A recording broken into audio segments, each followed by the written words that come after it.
Muy buenas y bendecidas noches, señores. Bienvenidos, Padre. Bendito seas. Gracias, Señor, por este tiempo.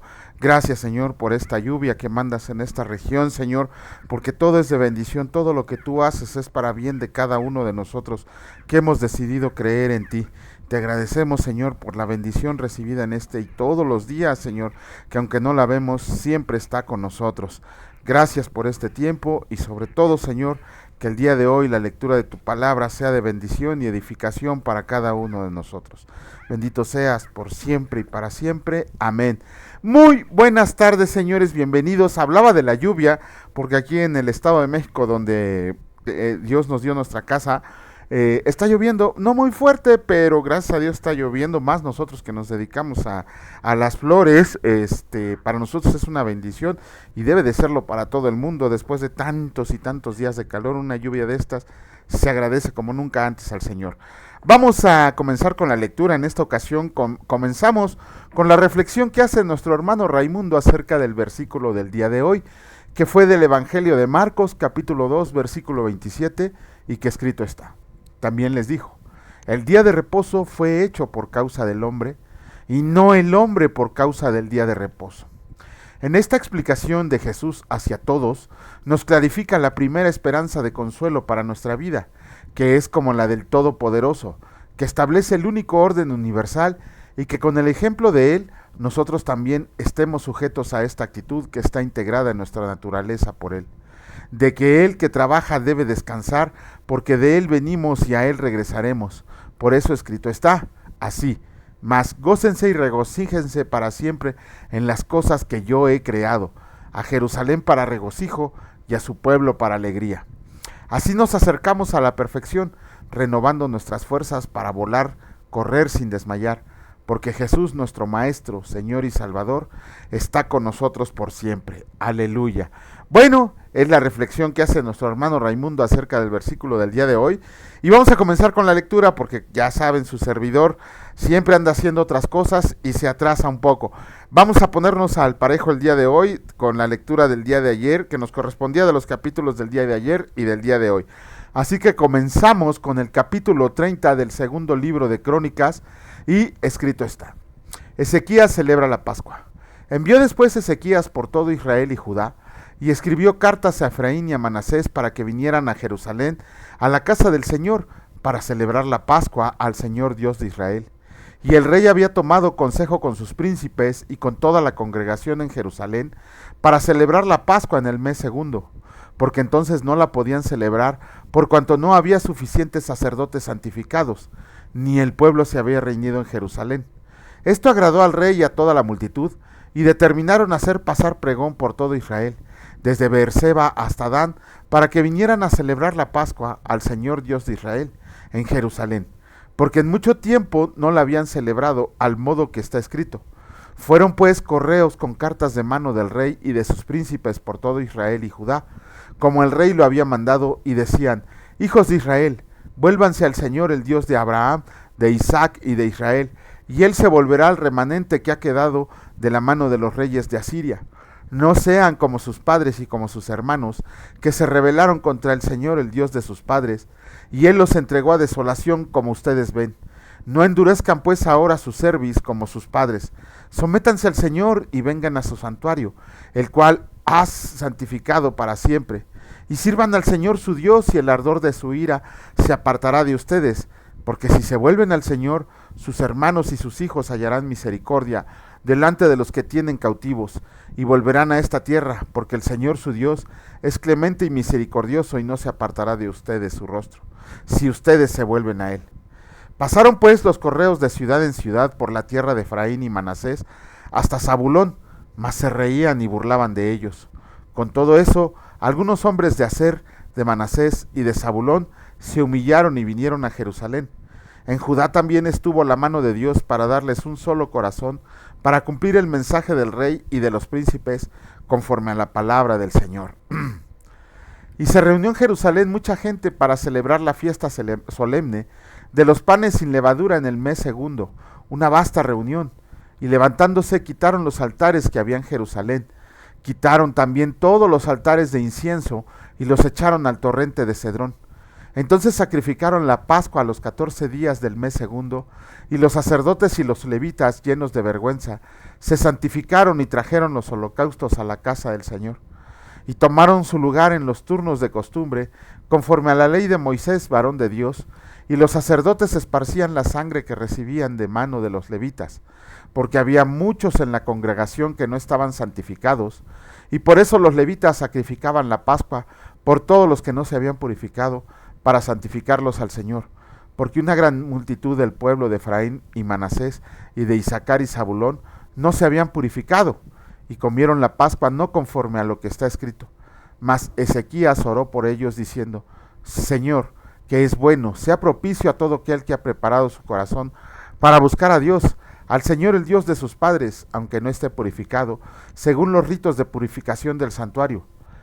Y oyó el Señor a Ezequías y sanó al pueblo.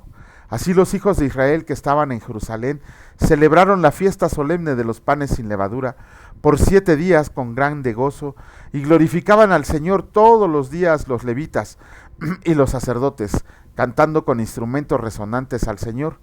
Y habló Ezequías al corazón de todos los levitas que tenían buena inteligencia en el servicio del Señor, y comieron de lo sacrificado en la fiesta solemne por 7 días, ofreciendo sacrificios de paz y dando gracias al Señor, el Dios de sus padres. Y toda aquella asamblea determinó que celebraran la fiesta por otros 7 días, y la celebraron otros 7 días con alegría, porque Ezequías, rey de Judá, había dado a la asamblea 1000 novillos y 7000 ovejas, y también los príncipes dieron al pueblo 1000 novillos y 10,000 ovejas, y muchos sacerdotes ya se habían santificado. Se alegró pues toda la congregación de Judá, como también los sacerdotes y levitas, y toda la multitud que había venido de Israel, asimismo los forasteros que habían venido de la tierra de Israel, y los que habitaban en Judá.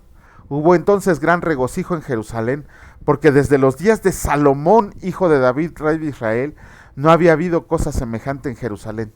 Después los sacerdotes y levitas, puestos en pie, bendijeron al pueblo, y la voz de ellos fue oída, y su oración llegó a la habitación de su santuario, al cielo. Capítulo 31 del segundo libro de Crónicas. Escrito está: Hechas todas estas cosas, todos los de Israel que habían estado ahí, salieron por las ciudades de Judá, y quebraron las estatuas y destruyeron las imágenes de acera, y derribaron los lugares altos y los altares por todo Judá y Benjamín, y también en Efraín y Manasés, hasta acabarlo todo. Después se volvieron todos los hijos de Israel a sus ciudades, cada uno a su posesión. Ezequías reorganiza el servicio de los sacerdotes y levitas. Y arregló Ezequías la distribución de los sacerdotes y de los levitas, conforme a sus turnos, cada uno según su oficio, los sacerdotes y los levitas para ofrecer el holocausto, y las ofrendas de paz para que ministraran, para que dieran gracias y alabanzas dentro de las puertas de los atrios del Señor. El rey contribuyó de su propia hacienda para los holocaustos a mañana y tarde, y para los holocaustos de los días de reposo, nuevas lunas y fiestas solemnes, como está escrito en la ley del Señor. Mandó también al pueblo que habitaba en Jerusalén que diera la porción correspondiente a los sacerdotes y levitas para que ellos se dedicaran a la ley del Señor. Cuando este edicto fue divulgado, los hijos de Israel dieron muchas primicias de grano, vino, aceite, miel y de todos los frutos de la tierra. Trajeron asimismo en abundancia los diezmos de todas las cosas. También los hijos de Israel y de Judá, que habitaban en las ciudades de Judá, dieron del mismo modo los diezmos de las vacas y de las ovejas, y trajeron los diezmos de lo santificado de las cosas que habían prometido al Señor su Dios, y los depositaron en montones. En el mes tercero comenzaron a formar aquellos montones, y terminaron en el mes séptimo. Cuando Ezequías y los príncipes vinieron y vieron los montones, bendijeron al Señor y a su pueblo Israel. Y preguntó Ezequías a los sacerdotes y a los levitas acerca de esos montones. Y el sumo sacerdote Azarías de la casa de Sadoc le contestó: desde que comenzaron a traer las ofrendas a la casa del Señor, hemos comido y nos hemos saciado, y nos ha sobrado mucho, porque el Señor ha bendecido a su pueblo, y ha quedado esta abundancia de provisiones. Entonces mandó Ezequías que prepararan cámaras en la casa del Señor, y las prepararon, y en ellas depositaron las primicias y los diezmos, y las cosas consagradas fielmente. Y dieron cargo de ello a levita Conanías, el principal, y Simei su hermano fue el segundo, y Jehiel, Asasías, Naat, Asael, Jerimot, Josabad, Eliel, Ismaquías, Maat y Benaya fueron los mayordomos al servicio de Conanías y de Simei, su hermano, por mandamiento del rey Ezequías y de Azarías, príncipe de la casa de Dios.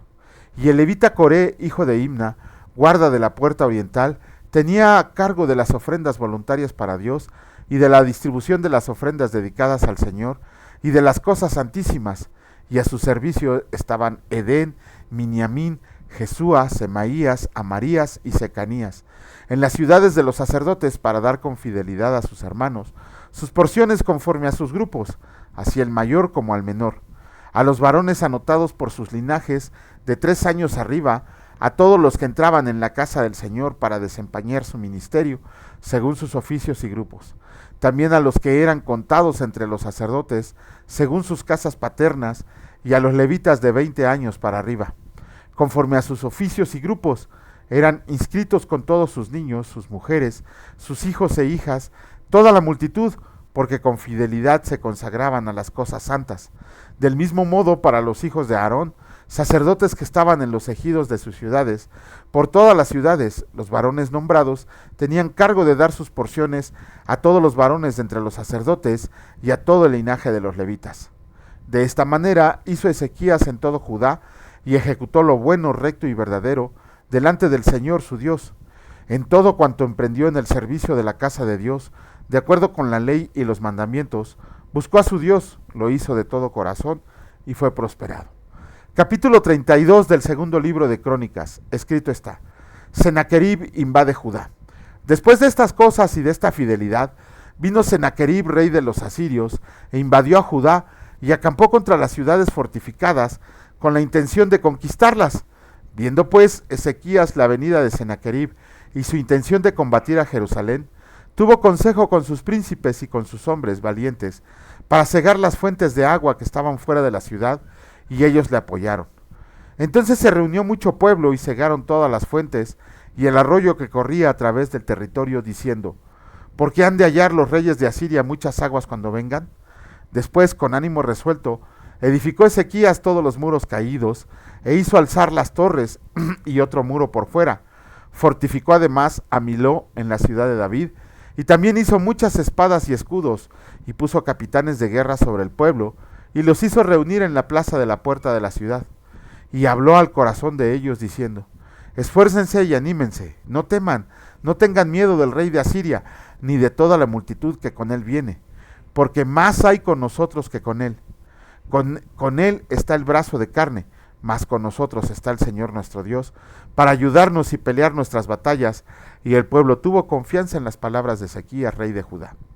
Después de esto, Sennacherib, rey de los asirios, mientras sitiaba a Laquis con todas sus fuerzas, envió sus siervos a Jerusalén para decir a Ezequías, rey de Judá, y a todos los de Judá que estaban en Jerusalén: así ha dicho Sennacherib, rey de los asirios: ¿en quién confían ustedes al resistir el sitio de Jerusalén? No los engaña Ezequías para entregarlos a muerte, a hambre y a sed, al decir: el Señor nuestro Dios nos librará de la mano del rey de Asiria. ¿No es Ezequías el mismo que ha quitado sus lugares altos y sus altares, y ha dicho a Judá y Jerusalén: delante de este solo altar adorarán, y sobre él quemarán incienso? ¿No han sabido lo que yo y mis padres hemos hecho a todos los pueblos de la tierra? ¿Pudieron los dioses de las naciones de esas tierras librar su tierra de mi mano? ¿Qué Dios hubo de entre todos los dioses de aquellas naciones que destruyeron mis padres, que pudieran salvar a su pueblo de mis manos? ¿Cómo podrá su Dios librarlos de mi mano? Permítanme un minuto.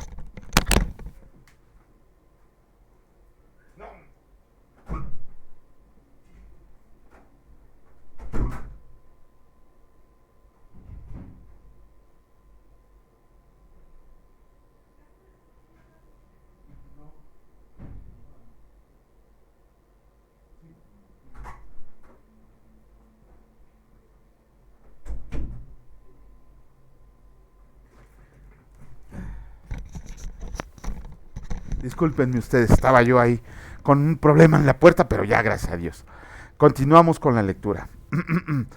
Ahora pues no los engañe Ezequías, ni persuada de ese modo, ni le crean que si ningún Dios de todas aquellas naciones y reinos pudo librar a su pueblo de mis manos y de las manos de mis padres, cuanto menos su Dios los podrá librar de mi mano.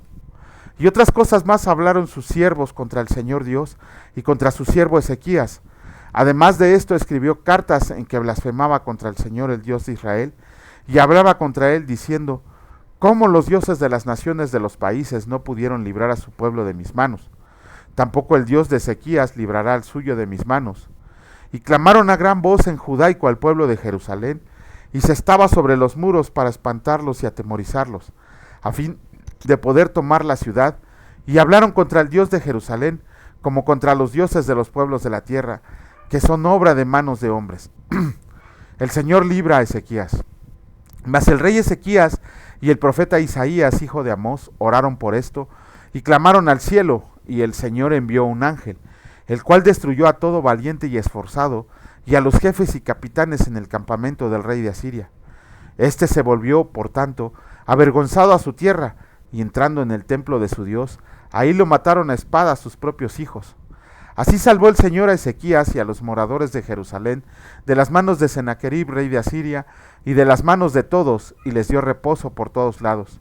Y muchos trajeron a Jerusalén ofrenda al Señor, y ricos presentes a Ezequías, rey de Judá, y fue muy engrandecido delante de todas las naciones después de esto. Enfermedad de Ezequías. En aquel tiempo Ezequías se enfermó de muerte y oró al Señor, quien le respondió y le dio una señal. Mas Ezequías no correspondió al bien que le había sido hecho, sino que se enalteció su corazón, y vino la ira contra él y contra Judá y Jerusalén. Pero Ezequías, después de haberse enaltecido su corazón, se humilló él y los moradores de Jerusalén, y no vino sobre ellos la ira del Señor en los días de Ezequías. Ezequías recibe a los enviados de Babilonia. Y tuvo Ezequías riquezas y gloria, muchas en gran manera, y adquirió tesoros de plata y oro, piedras preciosas, perfumes, escudos, y toda clase de joyas deseables. Asimismo hizo depósitos para las rentas del grano, del vino y del aceite, establos para toda clase de bestias, y apriscos para los ganados. Adquirió también ciudades y hatos de ovejas y de vacas en gran abundancia, porque Dios le había dado muchas riquezas. Este Ezequías cubrió los manantiales de Gihón, los de arriba, y condujo el agua hacia el occidente de la ciudad de David. Y fue prosperado Ezequías en todo lo que hizo, mas en lo referente a los mensajeros de los príncipes de Babilonia, que enviaron a él para saber del prodigio que había acontecido en el país, Dios lo dejó para probarle, para hacer conocer todo lo que estaba en su corazón. Muerte de Ezequías. Los demás hechos de Ezequías y sus misericordias, he aquí, todos están escritos en la profecía del profeta Isaías, hijo de Amós, en el libro de los reyes de Judá y de Israel. Y durmió Ezequías con sus padres, y lo sepultaron en el lugar más prominente de los sepulcros de los hijos de David, honrándole en su muerte todo Judá y todo Jerusalén. Y reinó en su lugar Manasés su hijo. Capítulo 33 del segundo libro de Crónicas. Escrito está: Reinado de Manasés. De 12 años era Manasés cuando comenzó a reinar, y 55 años reinó en Jerusalén, pero hizo lo malo ante los ojos del Señor, conforme a las abominaciones de las naciones que el Señor había echado de delante de los hijos de Israel, porque él reedificó los lugares altos que Ezequías su padre había derribado, y levantó altares a los Baales, e hizo imágenes de acera, y adoró a todo el ejército de los cielos, y les rindió culto. Edificó también altares en la casa del Señor, de la cual había dicho el Señor: en Jerusalén estará mi nombre perpetuamente. Edificó asimismo altares a todo el ejército de los cielos, en los dos atrios de la casa del Señor, y pasó sus hijos por fuego en el valle del hijo de Hinnom, y observaba los tiempos, miraba en agüeros, era dado a adivinaciones, y consultaba a adivinos y encantadores. Se excedió en hacer lo malo ante los ojos del Señor, hasta encender su ira. Además de esto, puso una imagen fundida que hizo en la casa de Dios, de la cual había dicho Dios a David y a Salomón su hijo: en esta casa y en Jerusalén, la cual yo elegí sobre todas las tribus de Israel, pondré mi nombre para siempre, y nunca más quitaré el pie de Israel de la tierra que yo entregué a sus padres, a condición de que guarden y hagan todas las cosas que yo les he mandado, toda la ley, los estatutos y los preceptos, por medio de Moisés. Manasés pues hizo extraviarse a Judá y a los moradores de Jerusalén, para hacer más mal que las naciones que el Señor destruyó delante de los hijos de Israel. Y habló el Señor a Manasés y a su pueblo, mas ellos no escucharon, por lo cual el Señor trajo contra ellos a los generales del ejército del rey de los asirios, los cuales aprisionaron con grillos a Manasés, y atado con cadenas lo llevaron a Babilonia. Mas luego que fue puesto en angustias, oró al Señor su Dios, humillado grandemente en la presencia del Dios de sus padres, y habiendo orado a él, fue atendido, pues Dios oyó su oración, y lo restauró a Jerusalén, a su reino. Entonces reconoció Manasés que el Señor era Dios.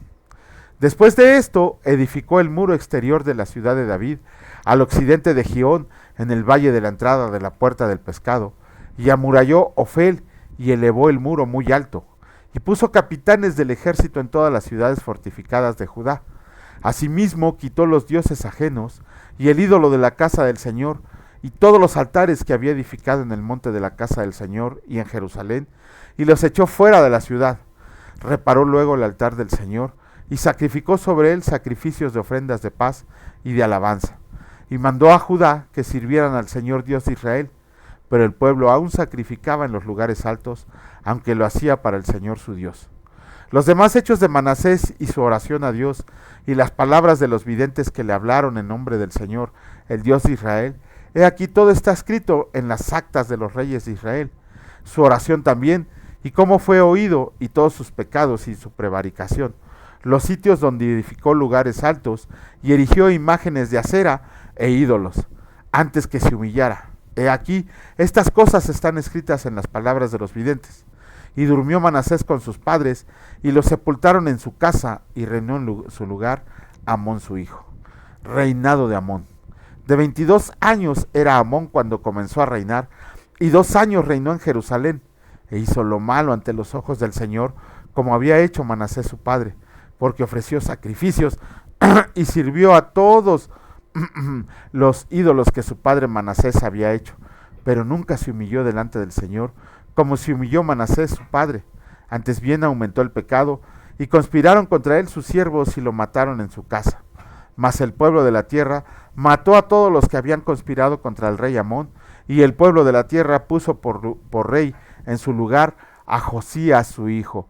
Bueno, con esto terminamos la lectura del Antiguo Testamento, y híjole, bueno, independientemente de todo lo que leímos, lo que tenemos que resaltar es el hecho de lo que hizo Manasés, que él, Ezequías vimos toda la reforma espiritual que hizo, quitando los ídolos, levantando el templo del Señor, bueno, abriendo sus puertas otra vez, mandando a santificar a los sacerdotes y levitas, celebró la Pascua, que desde Salomón no se celebraba como 400 y tantos años, no se celebraba la Pascua, y Ezequías la celebró.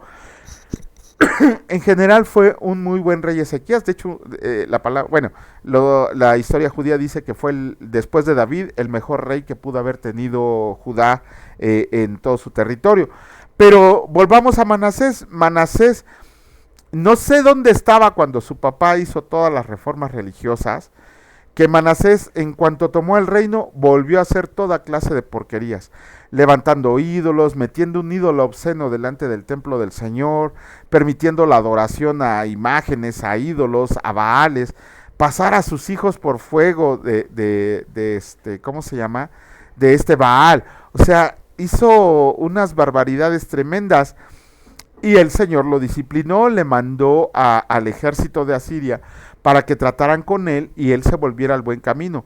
Tan es así que dice la palabra que Manasés se humilló delante del Señor, y sí, el Señor le ayudó con todos sus enemigos y pudo regresar la paz a su reino. Esto nos tiene que enseñar que no andemos abusando de cuando hacemos cosas que no le agradan al Señor. Ningún cristiano debería de hacer cosas que no le agradan al Señor, pero ahí andamos haciendo tonterías que no le agradan.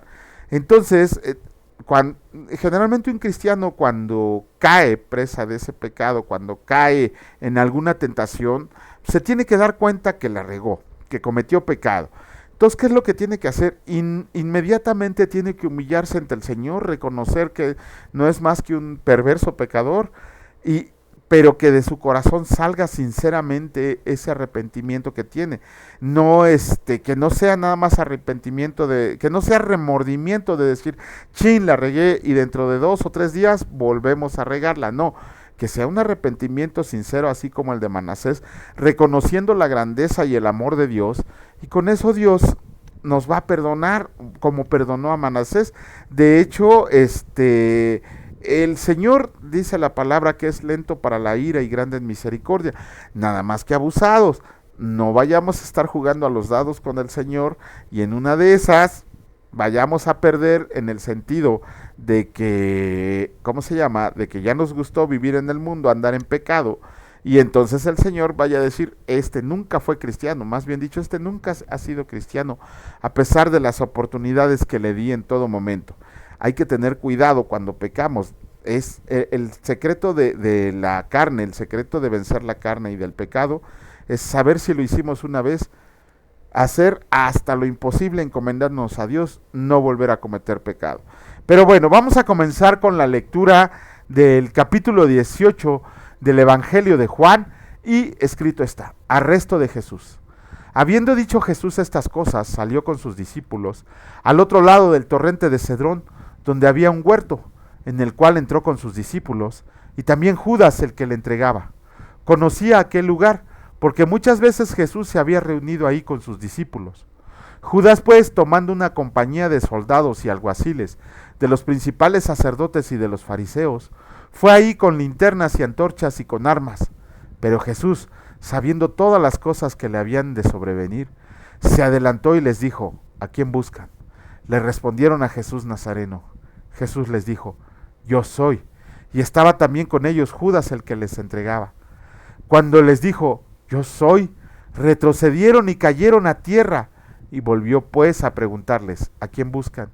Y ellos dijeron: a Jesús Nazareno. Respondió Jesús: les he dicho que yo soy, mas si me buscan a mí, dejen ir a estos, para que se cumpla aquello que había dicho: de los que me diste no perdí ninguno.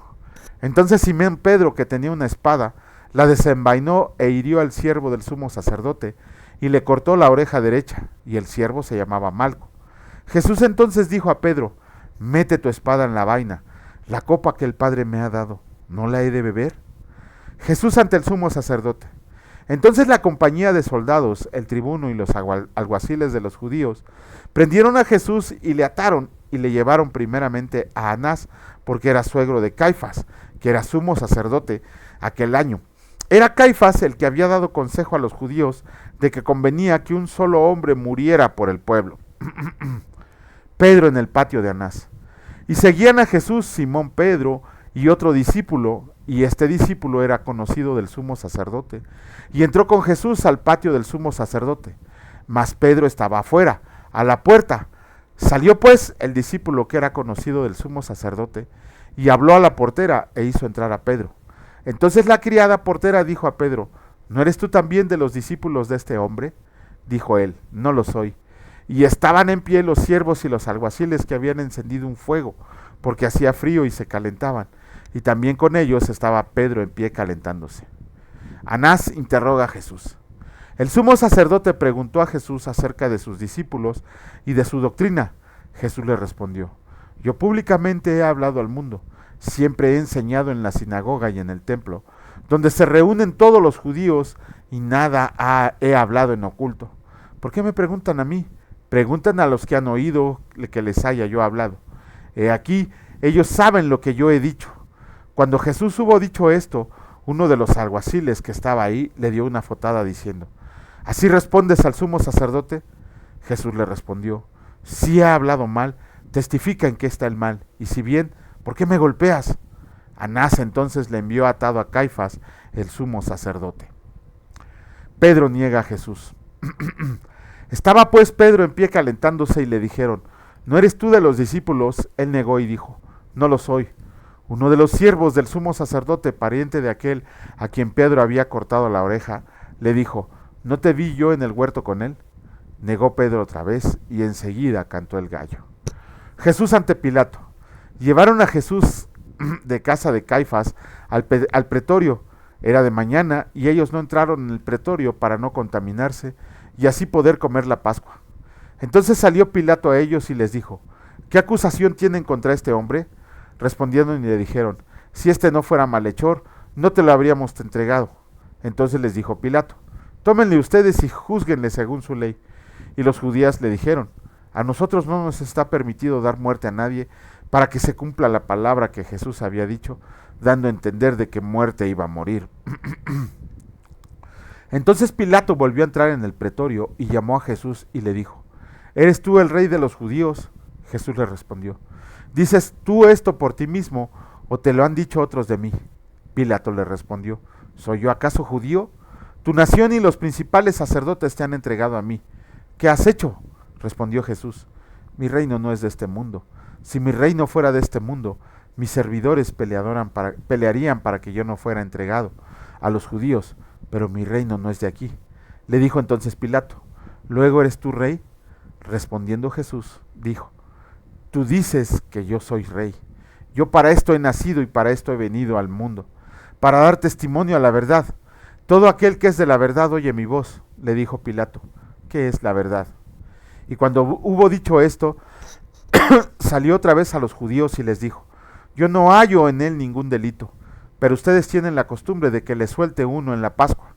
¿Quieren pues que le suelte al rey de los judíos? Entonces todos dieron voces de nuevo diciendo: no a este, sino a Barrabás. Y Barrabás era ladrón. Híjole, aquí está el último gran yo soy de Jesucristo, que lo vimos en la primer lámina. Ya me pasé. No, está en la otra. ¿Qué hice que no le pude hacer bien? Aquí está. Fíjense bien lo que dice el versículo 6 de este capítulo de este evangelio. El 6 dice: cuando les dijo yo soy, retrocedieron y cayeron a tierra. ¿Qué les está haciendo todavía una señal más acerca de que Él es el Dios verdadero? Él es el Hijo de Dios, Él es el Hijo del Hombre, Él es el Mesías que estaba esperado. Cuando le preguntaron quién era Jesús Nazareno, si le preguntaron si Él era Jesús Nazareno, ¿qué dice otra vez Jesucristo? Vuelve a dar su nombre de Dios, aquel de Éxodo 3:14. Cuando les dice yo soy, ¿qué dice la palabra? Retrocedieron y cayeron a tierra. Vemos en Génesis 1:1 que todos, ¿cómo se llama? En el libro de Génesis 1 vemos que Dios creó todo por medio del poder de su palabra. No hizo pases mágicos, no agarró nada y puso, no. Por medio de su palabra, imagínense el poder de nuestro Dios, creó absolutamente todo lo creó. Y aquí vemos que Jesucristo, con el puro poder de su palabra, derriba a la legión romana y a los alguaciles que venían del templo de Israel, de los judíos. Ni siquiera lo dijo gritando, no lo dijo fuerte, simple y sencillamente les dijo: yo soy. Era el nombre con el cual los judíos conocían al Dios Padre Todopoderoso. Y ni así quisieron reconocerlo como el Mesías esperado, como el Redentor esperado, sino que en vez de eso lo entregaron a Pilato para que lo crucificara. Vemos aquí que nuestro Señor es una muestra más. Por eso les decía cuando empezamos a leer este evangelio que eran los 7 más 1. Gran yo soy de Jesucristo. Ya vimos los anteriores 7. Ahora vemos el último, con el cual el Señor Jesús se da a conocer con su verdadero nombre, con su nombre de Dios. Yo soy, dice Jesucristo. Y todos cayeron impactados a tierra. Eso, híjole, ha de ser maravilloso cuando oigamos la voz de nuestro Señor. ¿De qué manera la vamos a oír? La palabra la describe como si fuera la voz de un relámpago. Imagínense nada más, ¿no? Pero aquí el hecho que tenemos que notar es que el Señor Jesús por última vez les estaba diciendo con su propia boca: yo soy el Dios que ustedes están esperando, yo soy el Mesías que ustedes están esperando. Y ni así que quisieron creer los judíos. Y otra vez volvemos a ¿cómo se llama? A ver la negación de Pedro. Fíjense, no sé por qué, ahorita en las redes y en los grupos sociales a los que he estado adscrito, se han estado aventando unas broncas acerca de que si era un gallo o no era un gallo el que cantó. De veras a mí me da risa, ¿no? O sea, ¿por qué pretenden sacar algo fuera de contexto. Unos dicen que no era un gallo, otros dicen que sí era un gallo, otros dicen que tiene un significado espiritual, otros dicen que tiene una profecía. Inventan cada tontería por no leer la palabra. Si la palabra dice que es un gallo, es un gallo. No andar ahí porque dicen, no, es que no era un gallo, es que eran las trompetas de los oficiales a los cuales se les conocía como gallos, eran las trompetas del templo. O sea, si la palabra dice que cantó 3 veces, la guardia romana solamente la tocaba una vez y seguida, y el canto del gallo fue diferido en tiempo. O sea, tengan cuidado lo que leen, tengan cuidado lo que ven, tengan cuidado lo que escuchan. Hay mucho lobo rapaz buscando a quien devorar. La única verdad está aquí en la palabra del Señor. Eso es lo que nos tenemos que fijarnos, y que si la palabra dice de Dios dice que es blanco, no tenemos por qué andar, sí, pero era un blanco como hueso, no era un blanco color marfil, era un blanco color de las... No, si la palabra dice es blanco, no tenemos por qué andarle buscando significados a donde no lo hay, donde andar buscando textos fuera de contexto. Acabo de tener una plática con un señor que dice que la Biblia solo es un libro de mitología. Obviamente cuando ya le empezamos a mostrar la veracidad de la Biblia, lo que siempre sucede, se enojó, dijo de groserías y se fue, ¿no? La verdad no se puede considerar ¿cómo se diría? Como una victoria, se tiene que considerar como una derrota, porque no pudimos llevar a esa persona a los pies de Cristo. Pero la semilla está sembrada en su corazón, Él decidirá si se le da o no crecimiento. Bueno, con esto ya terminamos la lectura y esperemos en Dios que el día de mañana, déjenme acomodar esto, que el día de mañana nos permita estar aquí. Hoy no puedo, Esperemos que el día de mañana nos permita estar de nueva cuenta aquí. Mañana es lunes, sí, lo más seguro es que sí. Tiene mi esposita reunión de mujeres, pero sí debemos venir en la noche a terminar. Bendito Padre, gracias Señor, gracias porque conforme avanzamos en la lectura de tu palabra nos vas mostrando la verdad. La única verdad absoluta es que tú eres, Señor, el Dios de dioses, el Rey de reyes. Sabemos que tú eres nuestro único Señor y Salvador. Sabemos que tú eres el único camino, tú eres la única verdad, tú eres la vida eterna. Sabemos que tú eres el buen pastor, Señor, tú eres la puerta por donde podemos entrar a la vida eterna. Tú eres el agua viva que deseamos en nuestro cuerpo y que la cual está corriendo por nosotros, Señor. Tú eres el gran hacedor, el gran creador de todo. Todas las cosas por ti fueron hechas y por ti son sustentadas. Te agradecemos porque te has fijado en nosotros para poder compartir las riquezas de tu gloria, y esperamos con ansia al Señor de estar en tu presencia. Gracias, mi Dios Padre Todopoderoso, por todas las bendiciones recibidas, por el alimento espiritual y por el alimento físico que nos has dado el día de hoy, por resguardarnos del mal, Señor, por resguardar nuestro hogar y el hogar de todos nuestros amigos. Te alabamos y te bendecimos en el precioso nombre de tu Hijo Cristo Jesús. Amén. Que Dios los bendiga, señores, y si Dios lo permite, nos vemos el día de mañana. Cuídense mucho. Hasta luego.